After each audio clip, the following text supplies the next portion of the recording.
नमस्कार, आप देख रहे हैं हर खबर में हूं आपके साथ अमित शर्मा और वक्त है राजस्थान दोपहर का। सबसे पहले एक बड़ी जानकारी आपको दे दें जो कि श्रीगंगानगर से आ रही है।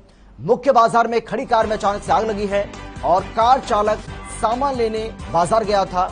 इसी दौरान ये आग लगी। दमकल ने 20 मिनट में इस आग पर काबू पा लिया।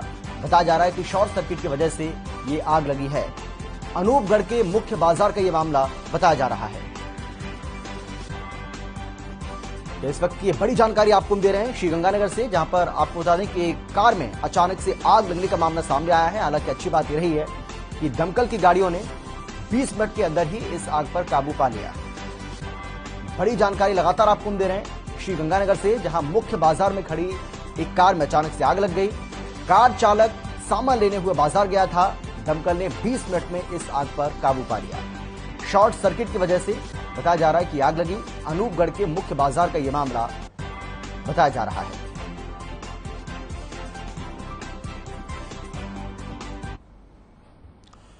अजमेर में खनिज विभाग ने अवैध बजरी खनन करते हुए डाई नदी से 2 ट्रैक्टर ट्रॉली को जब्त किया है। साथ ही एक ट्रैक्टर चालक को गिरफ्तार किया है। इसके साथ ही आपको बता दें कि इस कार्रवाई के बाद अवैध बजरी खनन माफियाओं में हड़कंप मचा हुआ है। इस दौरान खनिज अभियंता मनोज तंवर ने बताया है कि डाई नदी में अवैध बजरी खनन करने की शिकायत मिली थी, जिस पर आज खनिज विभाग की टीम ने मौके पर पहुंचकर कार्रवाई की है। वहीं खनिज विभाग की ओर से प्रति ट्रैक्टर से 1,26,000 रुपए का जुर्माना वसूला जाएगा।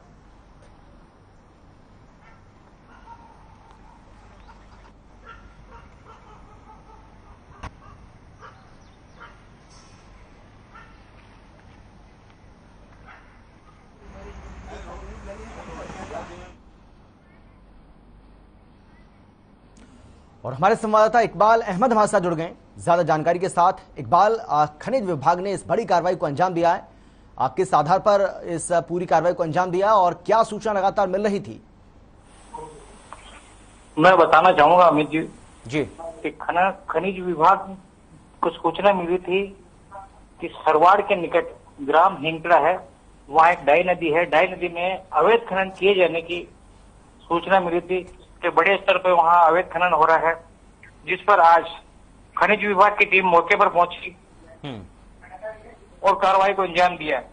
तो वहाँ जो अन्य वो ट्रैक्टर थे जो बजरी भर रहे थे, वो गाड़ी देखकर वहां से रफू चक्कर हो गए और जो दो ट्रैक्टर ऐसे थे जो बजरी में फंस चुके थे, वही इनके हाथ लगे थे।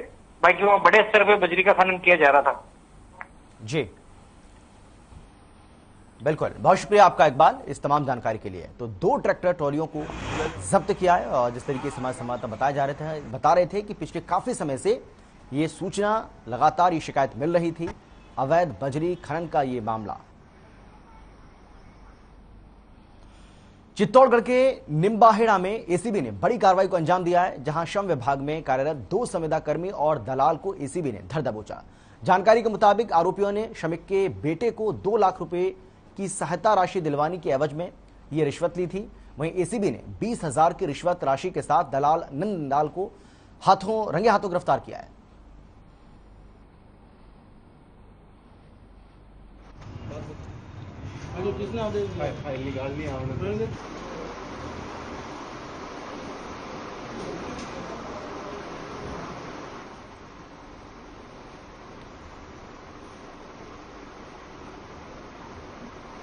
तो एसीबी की टीम की ओर से इस बड़ी कार्रवाई को अंजाम दिया गया है, जहां पर आपको बता दें कि 20,000 रुपए की रिश्वत लेते 2 संविदा कर्मी और दलाल को गिरफ्तार किया गया है। तो एंटी करप्शन ब्यूरो की ओर से इस बड़ी कार्रवाई को अंजाम दिया गया है। लगातार एसीबी की टीम बहुत ज्यादा एक्टिव नजर आ रही है और यही वजह है कि अब 20,000 की रिश्वत लेते हुए पकड़ा है। बताया जा रहा है कि इसमें 2 संविदा कर्मी और एक दलाल भी शामिल है, जिनको गिरफ्तार करने में सफलता हासिल की है। हनुमानगढ़ में पुलिस को बड़ी कामयाबी मिली है, जहां पुलिस ने कृषि जिंसों की चोरी करने वाले मास्टरमाइंड गैंग के 7 लोगों को प्रोडक्शन वारंट पर गिरफ्तार किया। पुलिस ने आरोपियों के कब्जे से चोरी के 200 कट्टे ग्वार बरामद किए। वहीं सभी आरोपियों को कोर्ट में पेश कर रिमांड पर लिया गया है। फिलहाल पुलिस इन सभी आरोपियों से कड़ी पूछताछ कर रही है।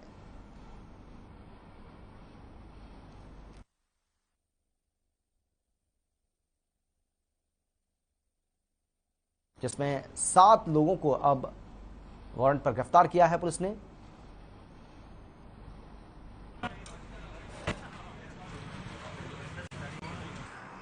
माह फरवरी 2022 में मनोज कुमार बाट निवासी रावसर द्वारा अपने गोदाम से ग्वार चोरी होने बाबत मुकदमा दर्ज करवाया गया था, जिस पर टीम गठित की गई और सीसीटीवी फुटेज और मोबाइल डाटा आदि विश्लेषण किया गया।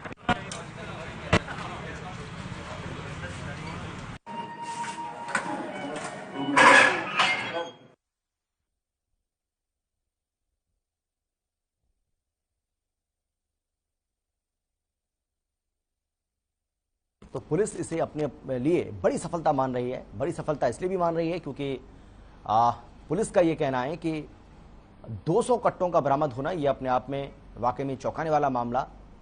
हमारे संवाददाता राजरतन पारिक हमारे साथ जुड़ गए ज्यादा जानकारी के साथ। राजरतन पारिक, बताइए कैसे पुलिस को सफलता मिली?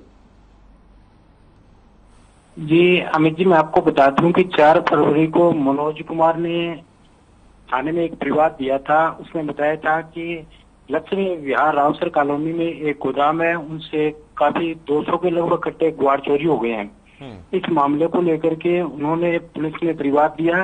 बाद में पुलिस ने जांच की तो प्रोडक्शन वारंट पे पहले से जेल में 7 व्यक्ति गिरफ्तार थे। पूरी जांच पड़ताल के बाद वही उनमें आरोपी निकले और पुलिस ने उन 200 कट्टों को उन आरोपियों से जांच करके बरामद कर लिए हैं और उनसे कड़ी पूछताछ की जा रही है। जी बिल्कुल। क्या राज ये भी जानकारी मिल रही है, क्या और भी लोग इसमें शामिल हो सकते हैं इनसे पूछताछ के आधार पर? क्या अभी तो और भी पुलिस लोगों की पूछताछ करने में लगी हुई है। पूरा मामला कड़ी पूछताछ करने के बाद में खुलकर सामने आएगा कि कोई अन्य आरोपी भी इसमें किसी अन्य का भी हाथ हो सकता है जो जेल में ना होकर के बाहर कोई आरोपी हो।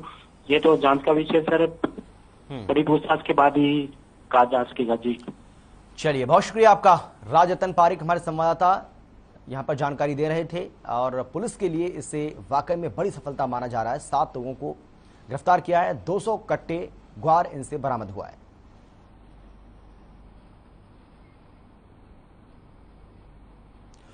रामगंज मंडी में सामुदायिक स्वास्थ्य केंद्र सुकेत अपनी बदहाली पर आंसू बहा रहा है। यहां तैनात चिकित्सक और स्वास्थ्य कर्मचारी मनमानी पर उतारू हो गए। ओपीडी और इमरजेंसी में उनके बैठने का कोई समय नहीं है। इससे दूर दराज से आने वाले मरीजों को काफी परेशानी का सामना करना पड़ता है। वहीं जब हर खबर संवाददाता मौके पर पहुंचे तो हालात ये थे कि बीते आधे घंटे से मरीज लाइन लगाकर पर्ची काउंटर के सामने खड़े थे।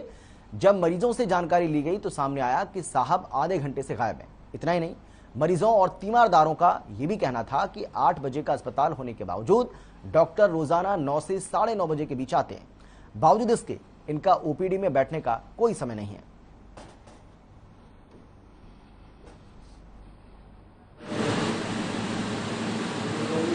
न सफाई कर्मचारी के अलावा कोई नहीं मिलता अस्पताल में, हॉस्पिटल के अंदर कोई नहीं मिलता, कोई डॉक्टर नहीं मिलता और पर्ची काटने वाला भी नहीं, इलाज भी नहीं करते। कोई इमरजेंसी केस होता है तो उसको भी नहीं हट पावा देते। चिकित्सक अधिकारी रईश खान जी मौजूद हैं हमारे साथ। रईश जी, ये जो मामला सामने आया है ये वाकई में बेहद चौंकाने वाला मामला है। ये अगर डॉक्टर समय पर अस्पताल नहीं पहुंचेंगे तो मरीजों को इलाज कैसे मिलेगा? ये तो लापरवाही है।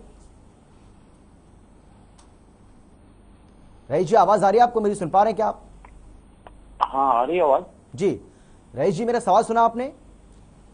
हाँ, ये सुकेत की बात है, सुकेत सीएससी ना? जी हाँ, तो यहाँ पर कितने बजे डॉक्टर नहीं मिला? 11 बजे। हाँ रईश जी, मैं वही जानना चाह रहा हूँ। देखिए, आप सीएमओ हैं तो आप ये बताइए कि डॉक्टर समय पर नहीं पहुंच रहे हैं, ये आपके संज्ञान में है बात? नहीं, मेरे को तो ऐसा पता है कि वहाँ तो डॉक्टर वही रहते हैं, क्वार्टर में रहते हैं। नहीं, हमारे संवाददाता ने वहाँ जो मरीज है उनसे बातचीत की है, उनके तीमारदारों से बातचीत की है। वो कह रहे हैं कि जो डॉक्टर्स हैं वो अस्पताल में पहुंचते नहीं है। समय है 8 बजे का, 9 साढ़े 9 बजे के बीच में वो अस्पताल पहुंचते हैं। फिर भी वहाँ पर मरीज जो जाते हैं डॉक्टर से तो दिखवा लेंगे। हमें तो यही मालूम है जी कि जो चिकित्सक है वो क्वार्टर पर रहते हैं और हो सकता है कि कुछ इमरजेंसी देखने चले कि उन्हें कोई पोस्टमार्टम या इमरजेंसी रहता है इशू। क्योंकि क्या है कि आधे घंटे तक सीट से गायब रहते हैं, ये भी आरोप लगाया जा रहा है। देखो, आरोप का तो अब मैं अगर स्पष्टीकरण मांग लेंगे, आपका जो न्यूज है इसका संज्ञान लेते हुए स्पष्टीकरण मांग लेंगे। ऐसी बात है तो जवाब तलब करेंगे भाई कि 8 बजे के बदले 8:30 बजे क्यों आते हैं? क्या डॉक्टर नहीं, ये तो आपकी भी जिम्मेदारी बनती है ना सीएमओ साहब, ये तो आपकी जिम्मेदारी बनती है कि कौन डॉक्टर किस समय पर आ रहा है, किस डॉक्टर की कहाँ ड्यूटी है, ये सब आपके संज्ञान में होता होगा। नहीं, हमारे संज्ञान में तो यही है कि डॉक्टर हमारे क्वार्टर में रहता है जी, और ड्यूटी आवर्स के अलावा भी वो emergency, mass casualty, labour room, court evidence और सारी चीजों का वही देखते हैं जी। और अगर लेट आते हैं तो उनसे बात कर लेंगे क्या रीजन हो सकता है। नहीं, मैं यही कह रहा हूँ रईस जी कि ये आपको अपने संज्ञान में लेना चाहिए, और अगर वाकई में आरोप लगाए जा रहे हैं तो आरोप कितने सच हैं या कितने झूठे, ये तो जिम्मेदारी आपकी बनती है कि आप उसकी पड़ताल करें। तो आपने बताया ना, तो हम इसके न्यूज का संज्ञान लेते हैं, उनसे बात कर लेंगे कि वाकई में क्या डॉक्टर 9:30 पे या 9 बजे आते हैं 8 बजे के बदले, बात कर लेंगे उनसे एक बार। चलिए, बहुत शुक्रिया आपका रईस जी हमारे साथ जुड़ने के लिए। रामगंज मंडी पुलिस ने निजी होटल में तोड़फोड़ और मारपीट के मामले में 2 हिस्ट्री शीटर बदमाशों को गिरफ्तार किया है। आपको बता दें कि पुलिस ने दोनों आरोपियों को भारी पुलिस बल के साथ संदिग्ध स्थान पर दबिश देकर दबोचा है। डिप्टी आईपीएस प्रवीण नायक ने बताया है कि 16 अप्रैल को रेडीवाल होटल में कमरा लेकर बदमाशों ने उत्पात मचाया था, कमरे में तोड़फोड़ की थी और कर्मी के साथ मारपीट की थी, जिसके बाद गोविंद मेहरा ने थाने में पहुंचकर रिपोर्ट दर्ज करवाई थी। जानकारी के मुताबिक दोनों आरोपी थाने के हिस्ट्री शीटर हैं, जिनके ऊपर 1 दर्जन से ज्यादा थानों में मामले दर्ज हैं।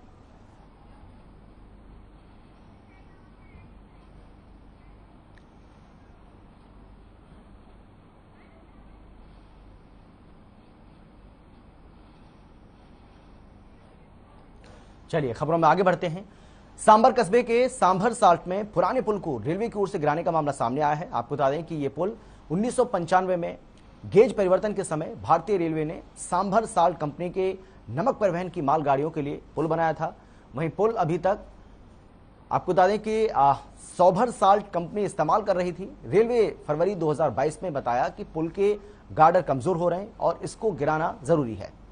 सौभर साल्ट कंपनी ने डीआरएम जोधपुर और उनके अधिकारियों को इस पुल की मरम्मत या फिर बदले जाने के बारे में कई पत्र भी लिखे, लेकिन रेलवे ने कोई जवाब नहीं दिया। रेलवे ने बिना किसी सूचना के पुल को तोड़ने का काम चालू कर दिया। अभी आप देखिए, रेलवे के काम में सबसे बड़ी चीज गफिलत दिखा रहा है केंद्र सरकार के, जो डोमेस्टिक सिलेंडर इस मामले में इस्तेमाल किया जा रहा है ठेकेदार ने। और ये ठेकेदार कोई कागज देने के लिए, जब राजस्थान सरकार ने ये सिलेंडर का ऊपर छोटे छोटे चाय वाले को पेनल्टी लगाता है, तो केंद्र सरकार कैसे इस्तेमाल कर रहा है ये छोटे सिलेंडर से गैस का कैसे काउंटिंग कर रही है? कृपया ध्यान दीजिए, जनता ने ध्यान दीजिए।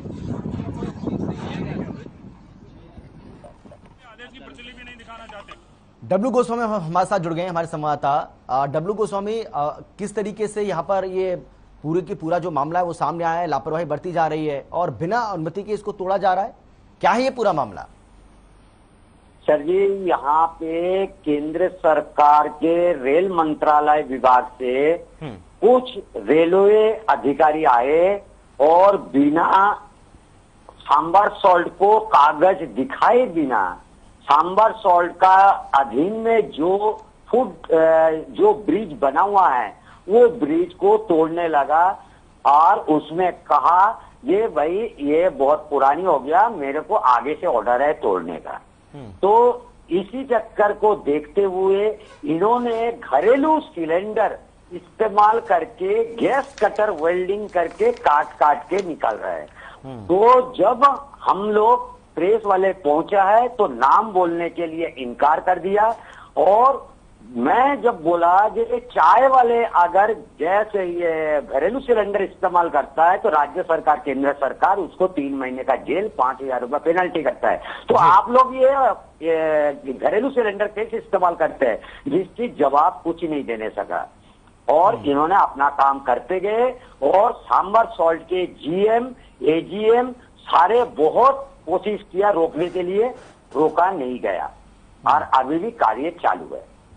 जी, बहुत शुक्रिया आपका डब्ल्यू गोस्वामी इस तमाम जानकारी के लिए। और अब खबर है रामगढ़ से, जहां प्रदेश के चिकित्सा मंत्री की नवसृजित पंचायत समिति में स्टाफ के अभाव में जनप्रतिनिधियों के काम नहीं हो रहे हैं। वहीं समारोह के दौरान पूछे गए सवाल पर स्वास्थ्य मंत्री ने कहा है कि नवसृजित पंचायत समिति में स्टाफ की कमी नहीं है, लेकिन पंचायत समिति का रजिस्टर कुछ और ही हकीकत बयां कर रहा है। जानकारी के मुताबिक पंचायत समिति में सहायक विकास अधिकारी के 5 पदों में से 3 पद खाली चल रहे हैं, यानी कि 5 पद हैं जिसमें से 3 पद खाली चल रहे हैं। अतिरिक्त विकास अधिकारी, प्रगति प्रसार अधिकारी और कार्यालय सहायक कुर्सी खाली पड़े हैं।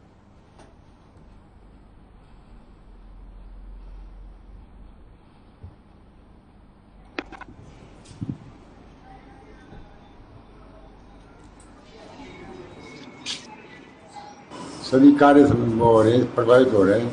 नरेगा है, बाराबंदी है, विकास कार्य हो रहे हैं, जैसे कोई रोड है, निर्माण है, पेयजल की समस्या है, सारे मतलब प्रभावित हो रहे हैं। सारे विकास कार्य ठप हो रहे हैं पूरी ग्राम पंचायत समिति में। तो कितने स्टाफ की कमी चल रही है पंचायत समिति रामगढ़ पर? 5-6 आदमी स्टाफ की कमी चल रही है। बड़ा गांव है रामगढ़, चक्कर काटने तो आएंगे लोग। नहीं काटने के लिए पंचायत स्टाफ की कमी है। कोई कमी नहीं है, स्टाफ सारा लगा दिया, कहीं कोई नहीं है। जनप्रतिनिधि आप पंचायत समिति बन गया तो आएंगे, चक्कर ही तो काटेंगे।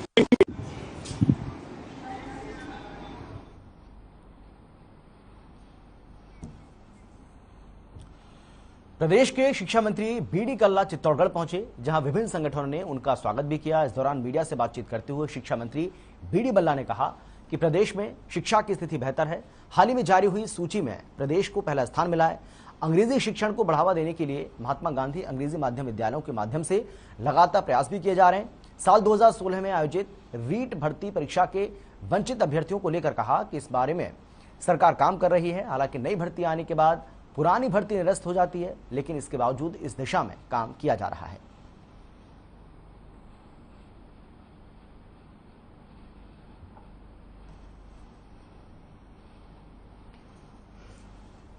हाल ही में जो विधानसभा हुई है उसमें हमारे माननीय मुख्यमंत्री जी के निर्देशानुसार परीक्षाओं में कोई भी व्यक्ति नकल करता हुआ पाया गया अथवा नकल करने वाले गिरोह को पकड़ा जाएगा, उनके लिए 10 से 12 साल तक की सजा का प्रावधान और लगभग 9 करोड़ से ऊपर का जुर्माने का प्रावधान किया गया। अभी आपने देखा होगा एक शिक्षण संस्थान में नकल कराते हुए पकड़े गए तो उस संस्था की मान्यता तक रद्द कर दी गई है। और थैंक यू प्रमोद जी, हमारे प्रदेश वरिष्ठ उपाध्यक्ष प्रमोद जी गौड़ सर। और अब खबर है अराई से, जहां किशनगढ़ विधायक सुरेश टोंक ने धार्मिक कार्यक्रम में शिरकत की, साथ ही ढसूक में क्रिकेट प्रतियोगिता का शुभारंभ किया। विधायक ने अराई ब्लॉक की विभिन्न ग्राम पंचायतों और इसके साथ ही गांव का दौरा कर विभिन्न कार्यक्रमों में शिरकत भी की। ग्रामीणों से उनकी समस्याओं को सुनकर त्वरित कार्रवाई करने के लिए संबंधित अधिकारियों को निर्देश भी जारी किए।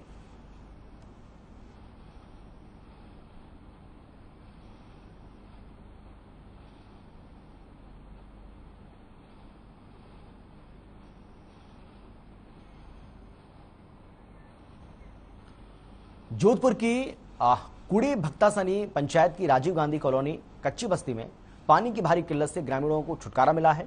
भारतीय युवा कांग्रेस प्रवक्ता दिनेश पिंटू सारस्वत ने बताया है कि राजीव गांधी कॉलोनी कच्ची बस्ती की जनता की मांग पर बस्ती में ट्यूबवेल लगवाने के निर्देश जारी किए गए हैं।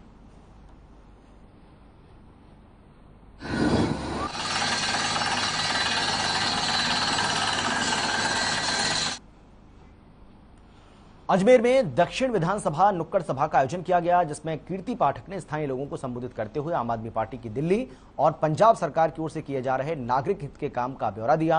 कीर्ति पाठक ने कहा कि आज हम सब 7 दशकों से चली आ रही व्यवस्था के शिकार हैं और अब हमारे सामने एक कार्य आधारित राजनीति का विकल्प आम आदमी पार्टी के रूप में मौजूद है। उन्होंने युवाओं को आह्वान करते हुए कहा कि यूथ को सरकार की हर गलत नीति का विरोध करना सीखना होगा और अपने बेहतर भविष्य के लिए लड़ाई लड़नी होगी।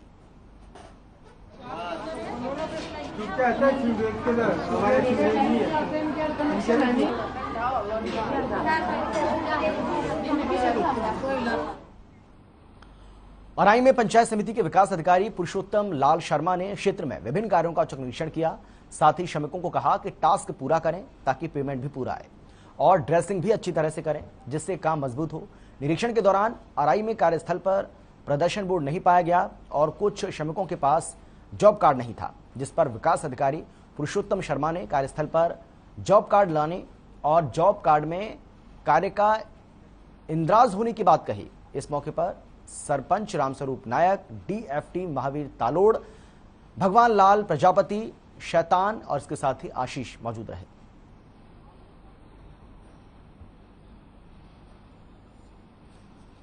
तो आपको क्या कि उस टाइम पीरियड के अंदर जो आपने टास्क किया दे रखी है, आपको टास्क को पूरा कर लो तो आपको पूरा।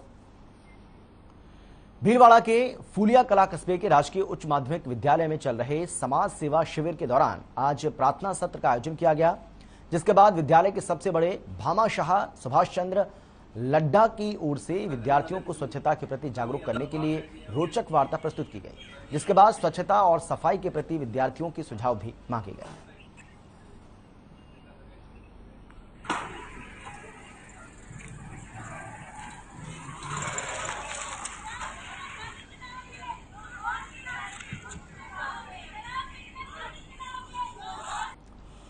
जोधपुर में कुड़ी भक्त सनी क्षेत्र जोरों से हो रहे धर्मांतरण के विरोध में आज क्षेत्र की महिला शक्ति ने एकत्रित होकर अध्यक्ष सरिता सोनी के नेतृत्व में जिला कलेक्टर को राज्यपाल के नाम ज्ञापन देकर आरोपियों की गिरफ्तारी और जल्द धर्मांतरण पर कानून बनाने की मांग की गई। इस दौरान समिति की महामंत्री रजनी मेवाड़ा ने बताया कि क्षेत्र की कम पढ़ी लिखी महिलाओं को ईसाई समुदाय की महिलाएं आकर पढ़ाई और पैसे का प्रलोभन देकर घर बुलाकर अपने धर्म की प्रार्थना पूजा करते हैं, साथ ही हिंदू धर्म के प्रति नफरत का भाव पैदा कर अपने धर्म में शामिल होने का दबाव बनाया जा रहा है। इस दौरान भारती सोनी, पुष्पा कंवर समेत मातृ शक्ति मौजूद रही।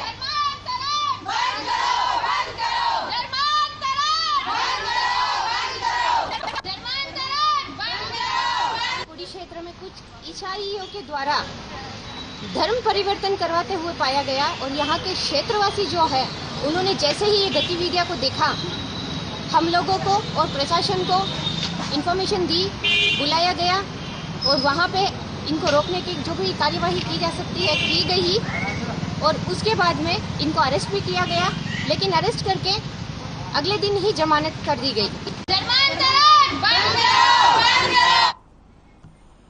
और अब खबर है दादाबाड़ी इलाके से, जहां देर रात वी मार्ट और किराने की दुकान में अज्ञात बदमाशों ने लाखों की चोरी की वारदात को अंजाम दिया। मौके से फरार भी हो गए।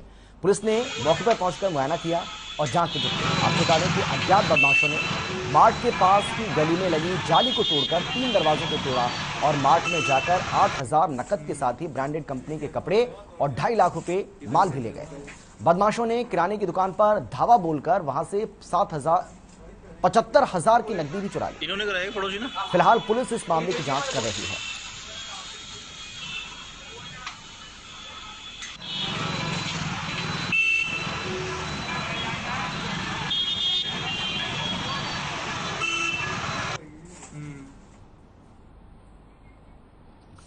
दैनिक रेल यात्री संघ एकीकृत की ओर से भीषण गर्मी में रेलवे स्टेशन पर यात्रियों के लिए निःशुल्क जल सेवा का आज 5वें दिन भी जारी है। दैनिक रेल यात्री संघ एकीकृत फुलेरा के अध्यक्ष ने बताया है कि जन सहयोग से ही इस निःशुल्क जल सेवा का आयोजन किया जा रहा है, जिसमें सभी लोग लगातार सहयोग कर रहे हैं। वहीं स्काउट्स भी अपनी रेगुलर सेवाएं दे रहे हैं। साथ ही श्री रामनगर के युवा और गुरुजन शक्ति सिंह, प्रेम कुमावत, मुख्य रूप से दैनिक रेल यात्री दुर्गा सिंह नरुका, गौरी शंकर शर्मा, महेंद्र समेत कई लोग जल सेवा में सहयोग कर रहे हैं।